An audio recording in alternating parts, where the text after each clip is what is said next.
আগে ইশারা দিয়ে বাবা বেরিয়ে গেলেন। আমেনা আমেনা আমি চলে গেলাম। আজ রাতে আমেনা মনে মনে ভাবছে, আল্লাহ গো, এটাই কি স্বামীর সাথে শেষ দেখা হলো গো? মৌলা রে, এটাই কি স্বামীর সাথে আমার শেষ দেখা হলো?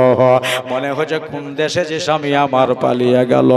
সামনে পাহাড়, বিরাট এক জাবাল দেখা যায়, ওই জাবালের আড়াল হয়ে গেল। আমিনা দরওয়াজা বন্ধ করে দিয়া এবার বাড়ির ভেতরে আপনার ঢুকে গেলেন। ইনারা ব্যবসায় চলে গেলেন, ব্যবসায় গেলেন। ওই যে মুলকে সিরিয়ায় একটা মাস ব্যবসা চলছে। আমার আমেনাকে ভালো লাগে না।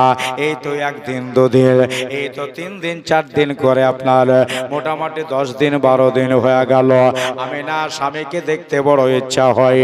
নতুন বিয়ে হয়েছে বাবা, স্ত্রী স্বামীরে দেখতে চায়, স্বামী স্ত্রীকে দেখতে চায়।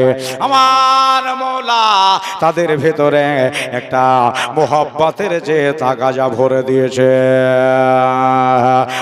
দাদারা 1 মাস ব্যবসা হলো। আমার আমিনা কোনোদিন পাহাড়ের চূড়ায় চড়ে যায়।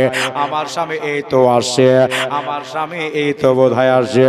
1 মাস ব্যবসা করে বিদেশের টাকা পয়সা পকেটে করে নিয়া এবার তারা বাড়ি যাবে।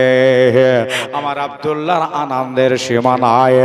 পকেট ভরা টাকা আমি আমিনাকে দেখাবো, আমার বিবি সাহেবার হাতে দেব। আমার আমেনা বড় খুশি হয়ে যাবে।